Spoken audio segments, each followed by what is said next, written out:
jornal, me chamaram para entrar ao vivo. Há exatamente meia hora, a Alemanha é uma só nação. Berlim, a capital da nova Alemanha unificada, está tomada pelo povo. Eu não sei vocês, mas eu adoro ver acontecimentos antigos, como que eles foram noticiados na época. Sabia que, pô, Pedro Bial, que a gente conhece, pelo menos a minha geração, pelo Big Brother, vendo ele nessa posição de repórter, narrando um momento histórico. Pelo menos 1 milhão de pessoas estão nas ruas e todos querem passar sob o portão de Brandemburgo para celebrar a unidade nacional. À meia-noite foi um delírio. Além do entusiasmo popular, todos os sinos da Alemanha começaram a tocar e os fogos de artifício coloriram a noite de lua cheia. Até agora nenhum incidente mais grave foi relatado. Houve pequenos confrontos entre grupos de extrema esquerda e neonazistas, mas as agressões foram somente verbais. Apesar da grande multidão... Tá tranquilo, só verbal. ...e da enorme bebedeira de muitos, a comemoração está sendo pacífica. A nova Alemanha unificada é a menor da história em tamanho, mas é uma superpotência econômica, a economia mais poderosa da Europa e a terceira do mundo, atrás somente dos Estados Unidos e do Japão. No discurso que fez hoje à noite pela TV para os alemães, o chanceler Helmut Kohl disse que essa Alemanha será diferente de todas as outras do passado e que será um país amante da liberdade e da paz. E de fato essa promessa foi cumprida, né? Hoje a Alemanha é um país bem democrático. O mundo todo espera que assim seja. Pedro Bial, de Berlim, a capital da Alemanha Unida, ao vivo para o Jornal Nacional. Legal.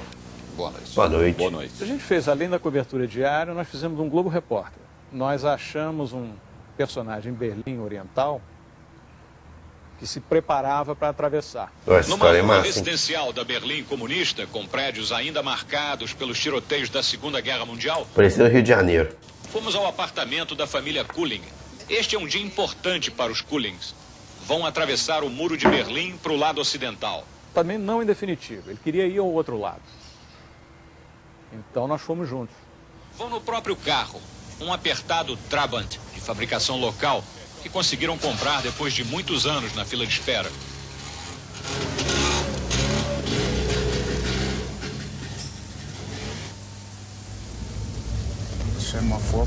Chegam à beira de um dos novos pontos de travessia do muro, onde as formalidades agora estão simplificadas.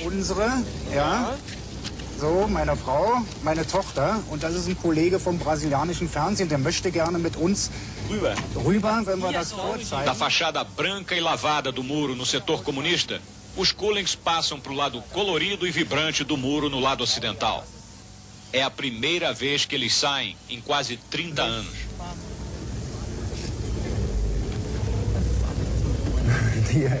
Olha que doideira isso, cara. A diferença, inclusive, na imagem.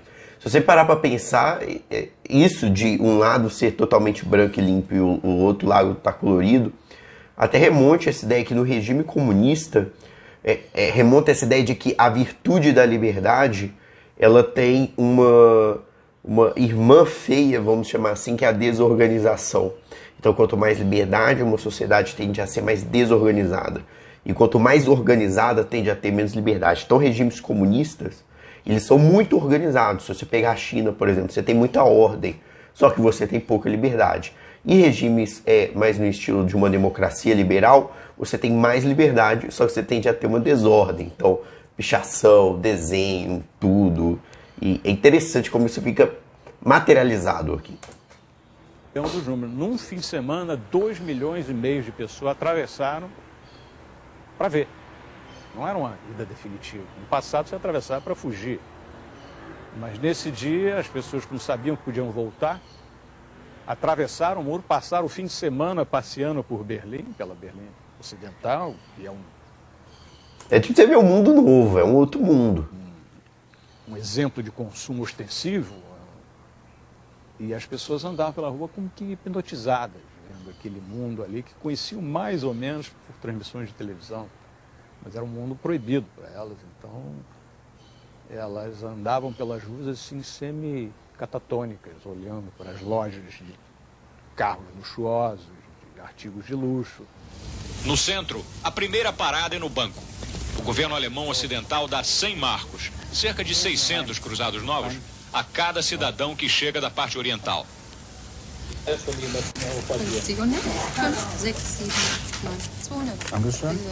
Daí para Isso aí é tipo um Pix, tá, gente? É tipo um Pix, só que em papel.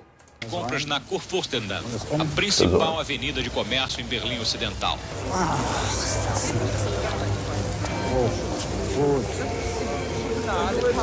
Cláudia quer chocolate.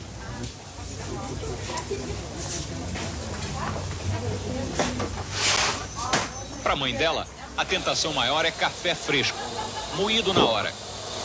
Curiosamente, 10 anos depois...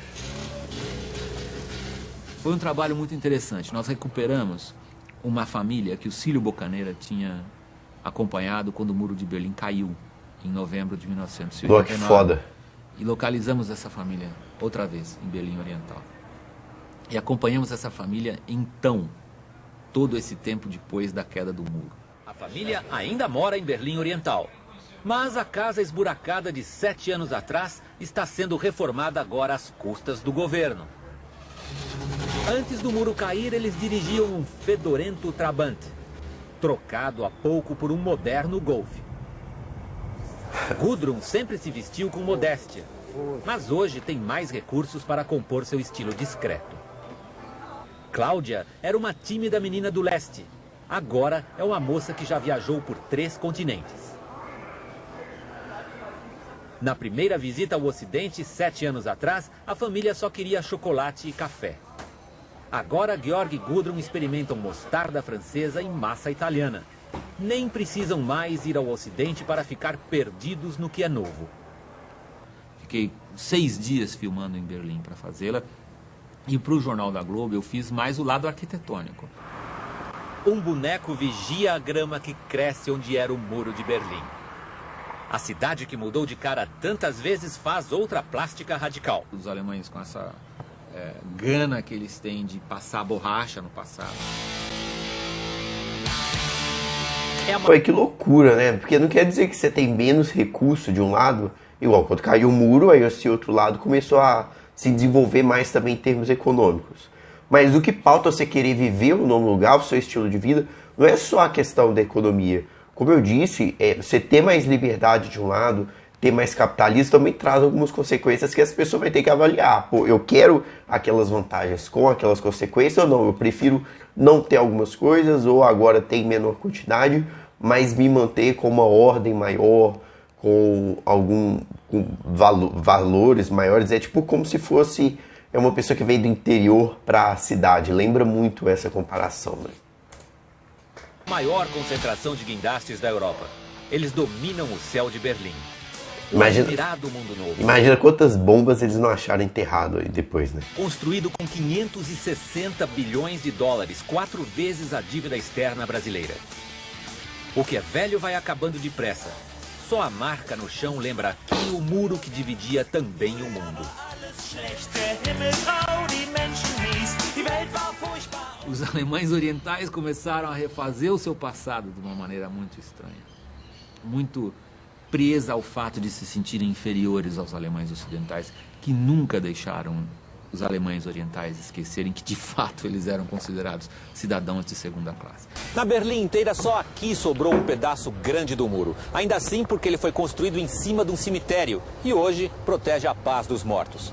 Mas um muro muito maior, muito mais difícil de se pular, ainda está de pé. É um muro dentro da cabeça das pessoas, que continua dividindo alemães orientais de alemães ocidentais. Será como é que isso é hoje, né? Não sei, nunca fui na Alemanha, nem estudei sobre, mas acho que não deve ter mais essa divisão, não.